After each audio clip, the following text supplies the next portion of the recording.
Welcome to another episode of The Warning Woods. If you enjoy the podcast, please consider giving it 5 stars and writing a review. Reviews help spread the podcast to more listeners. If you want more creepy content, follow me on Instagram and TikTok at The Warning Woods. I'm Miles Thomas Tritle, and this story is called The Swamp. Charlotte and I were eating dinner on the couch. A news anchor was flapping his mouth about Democrats this and Republicans that. I don't even know why we had the TV on, because neither of us were listening to it. We were keeping each other entertained with stories from work. Letty and I are fortunate enough to work together at Bayou Lou's, which is that little Cajun joint at 9th and Main. She's a cook, a good one, and I'm a waiter. I'm sure you can guess that the two of us working in a little restaurant like Bayou Lou's don't bring home much cash. It's enough to keep us happy, though. Working together all day is part of what makes our paycheck-to-paycheck lifestyle worth it. Some couples might hate spending every day and night together, but it works for us. We understand each other. When I have a hard day at work, so does Letty. When she's exhausted and needs a quiet evening in, so do I. We're in sync that way. Anyway, this story doesn't really have anything to do with Bayou Lou's or the wild antics that anyone who's worked in restaurants can imagine happen there. No, this story is about another significant part of Letty and I's life, the swamp. We both grew up in northern Florida. Both of us spent a lot of time in and around Okefenokee Swamp during our childhoods. It was a tradition we carried into our relationship. Kayaking on the swamp is about the only thing that was keeping us in shape in our late 20s. I can't speak for Letty, but I think she would agree that the constant semi-danger of the swamp provides just enough excitement to get the blood pumping, but not enough to really feel threatening. We had grown accustomed to floating past alligators and large snakes. I think the animals are used to people too, because they never seem to pay us any mind. "Hey Vern, turn it up a second," Letty said, pointing to the remote in my lap. "That's right, kids. Dream up some good wishes, because there will be plenty of shooting stars to wish on tonight. If you are outside around 10 p.m., be sure to look up and see what astronomers are calling an anomalous meteor shower." B-roll footage of shooting stars from somewhere obviously not Florida played on the screen as another anchor continued. "We've been told there may be more meteor showers falling per minute than any meteor shower during our lifetimes. Wow, what an exciting event." The anchor concluded the segment with anything but excitement in his voice. "You know where a great place to watch a meteor shower would be, right?" Letty asked. I gave her a broad smile and nodded. "I'll get the kayaks loaded up." "Oh, I don't think so," she replied. "I've washed enough dishes for today. You clean up, and I'll take care of the kayaks." We turned off the TV, and Letty went outside to rack up the boats while I cleaned up the kitchen. At roughly 9 o'clock, we were on our way to Okefenokee. As Letty drove, I realized I had spent very little time on the swamp after dark. When the sun went down, we usually started to pack up and head home. The dark would add an extra element of excitement, I thought. The swamp is one of the few places in our modern world that is truly dark at night. Okefenokee Park closes at 5 every day, but as I mentioned, Letty and I are both quite familiar with the layout of the swamp. It's far too large for perfect security, and if you know where to go, it's not hard to find a place to get on the water after hours. Letty drove us to one such location, shutting off the headlights as we approached. Once she parked, we quickly and quietly unloaded the kayaks, donned our life vests, and pushed out on the water. I checked my backlit watch and saw we had about 20 minutes to kill before the meteor shower started. We paddled around in the eerie darkness. The half-moon's light provided a soft blue glow, but it didn't reach the water. A light fog had formed near the surface of the water and swirled between the mossy trees. We occasionally heard something splash near us. The sounds could have been fish, snakes, gators. There was no way to tell in the fog. Luckily, I had packed a high-beam flashlight in my kayak.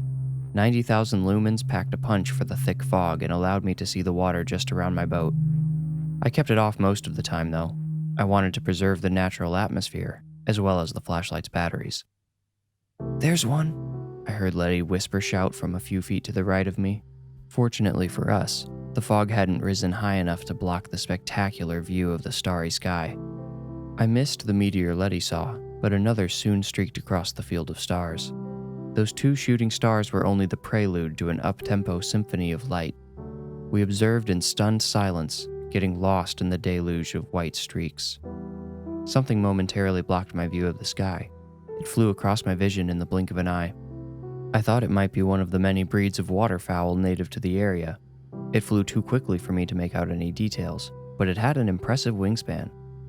I didn't think much of it until I heard an enormous splash a few yards to my left. It came from the direction the flying thing had gone. My thumb slipped clumsily on the flashlight switch. When I turned it on, all I saw were wide ripples colliding with the side of my boat. I swiveled the light around, searching, but there was no sign of the bird that had flown overhead. "Everything okay?" Letty asked. "Yeah, I think so," I said. "Did you see that big bird?" "Nope. Is that what splashed over there? I figured it was a gator." I pictured the bird swooping down too close to the water and getting snatched by a hungry alligator waiting just below the surface. The scenario was far from outside the realm of possibility. "Maybe," I said. "Either way, it's gone now." I tried to turn my attention back to the cascading lights, but another bomb splash sprayed my entire right side with foul-smelling water. A gob of swamp moss hung from my forearm like snot on the nose of a sick toddler. I heard Letty make a fearful sound and turned the flashlight toward her. There was a violent scuffle taking place between our kayaks. Two creatures were interlocked and battling to the death just under the murky surface. A slimy body part would occasionally break the surface and spray us before slicing back through the water. I was able to make out the distinctive mountain range tail of an alligator, but the other creature was too quick for me to see in the fog. Whatever it was made a guttural clicking noise every time it ended up on top of the water. The sound had an eerily triumphant quality that gave me very little hope for the embattled alligator. Something extended from the twirling mass of reptilian limbs and slapped the water with a loud smack. I got my first real look at part of the second creature. It was a bat-like wing with semi-opaque webbing mapped by dark veins. I determined whatever that thing was, it was probably what had flown over me a few minutes before. I had never seen a flying creature that was also capable enough to take on a gator in the water. Letty must have noticed the Jurassic wing too. She inhaled an astounded gasp and asked, "What the hell is that?" "I don't know, but we should probably put some distance between ourselves and these two." The revolving spiral of bodies was slowing down a little. I was hearing no sounds from the alligator, but those confident clicks were sounding out more frequently now, both above and below the water. I touched my paddle to the water and the fight instantly ended. The ripples from my paddle echoed towards the alligator, which was now floating on the surface looking dazed. The other thing had vanished. "Hey Letty, keep your eyes out, okay?"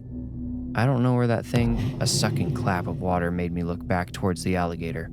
I saw only the aftermath of its disappearance. That sound had not been the gator diving below the water. No, it sounded more like it had been jerked down with a sudden velocity. "Vern?" Letty pointed to a spot on the water near where the alligator had vanished. Little bubbles were bursting to the surface, and something dark was spreading through the water. It looked black in the unnatural light from my flashlight, but I think we both knew it was actually red. Bits of scaly flesh started popping up near the bubbles in the pool of blood. "Whatever that thing is, it's ripping that gator apart," I said. "We really should go. If it's still hungry, I don't have anything to defend us with." "You think it would still be hungry after eating a whole alligator?" Letty asked. I didn't answer. Logically, I couldn't imagine the creature would be able to eat more than an animal that had appeared to be roughly the same size as itself. I didn't want to share the other idea I had with Letty, though. What if the creature wasn't eating the gator? The thing had dragged it below the surface so effortlessly in the end. Why go through the violent struggle when it could have easily killed its prey and saved the energy? The only conclusion I could draw was that it had been playing. It enjoyed the fight. It enjoyed the feeling of its helpless victim struggling against its own strength. Letty and I were no gators. If that thing got off on overpowering other animals, we would be a satisfying encore. "Let's just go. I can't enjoy the meteors with that thing close by," I said. An unwanted reply came from the water. The surface exploded with a volcanic tower of water that suspended momentarily before raining down upon us. Something dark shot up from the center of the eruption and disappeared into the sky. I heard a second splash, Letty's paddle smacking the water as she frantically backed away. I dropped the flashlight in my lap and followed suit. As we raced back to the land, we heard the throaty clicks coming from the trees. It was constantly near. No matter how fast we paddled, the creature followed.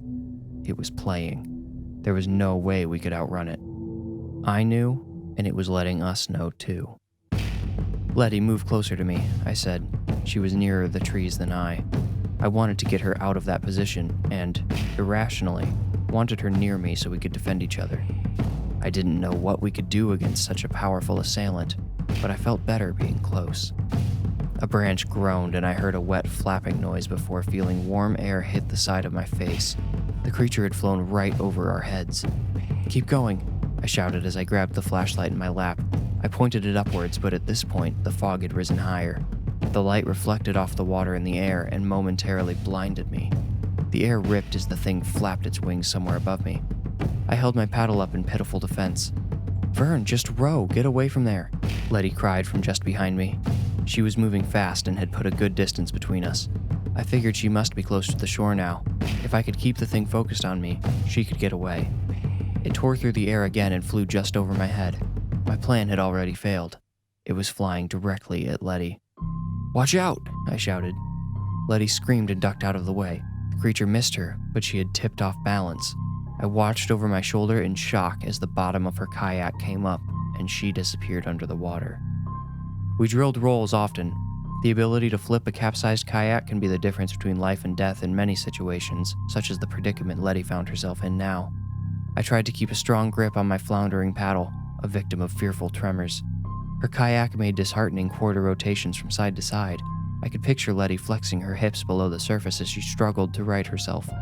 I was so focused on reaching the capsized boat that I didn't see the creature swooping toward my head until it was almost too late. In what could have been an accident or an autonomous response to the threat, I too flipped my boat on top of me. After the rush of bubbles dispersed and surfaced, the water was quiet enough for me to hear Letty's muffled grunts. At least she was still conscious. I made the hasty decision to release myself from the kayak. It was a reckless thing to do. Kayaks are nearly impossible to flip over unless you're strapped in and know the technique.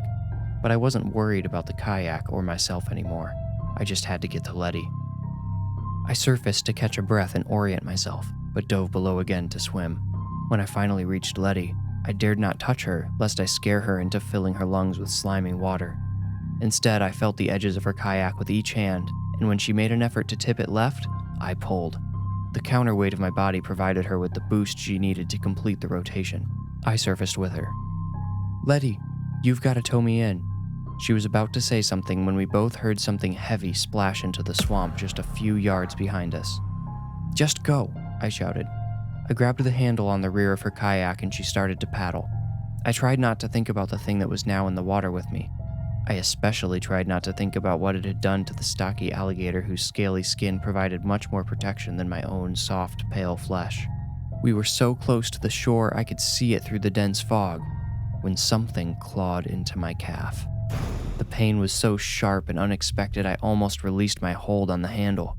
I might have if I didn't know it was my only chance of getting out of the water alive. Letty somehow paddled faster after she heard my scream. The claw tore out of my muscle, which was doubly painful. The kayak came to a scraping halt, and I moved along its side hand over hand as my good leg searched for the muddy bottom. My injured leg dragged behind me. Too far behind me. A mouthful of pointed teeth clamped down on my ankle. My vision flickered and my hand slipped off the smooth plastic edge. Letty caught one of my hands, and in my final moments of consciousness, I gave her the other one. She told me what happened next while we were in the hospital. She played a sick game of tug-of-war, and I was the rope. She won in the end, but only because the creature bit through my ankle. It crushed the bones and severed muscle and sinew. It took my foot with it to the bottom of the swamp. Letty barely got me to the hospital in time to save me. The surgeon said another minute and I would have bled out. When I came out of a drug-induced haze, I found myself laying on a hospital bed with a skeletal prosthetic. I lost most of my right leg. Besides devouring my foot, The creature had shredded everything below the knee so bad they had to amputate it. Still, I'm grateful to be alive. Needless to say, Letty and I don't visit Okefenokee anymore. I suggest you avoid that area too, at least until they find the creature that attacked us out there. If you must go, please, just don't go there at night.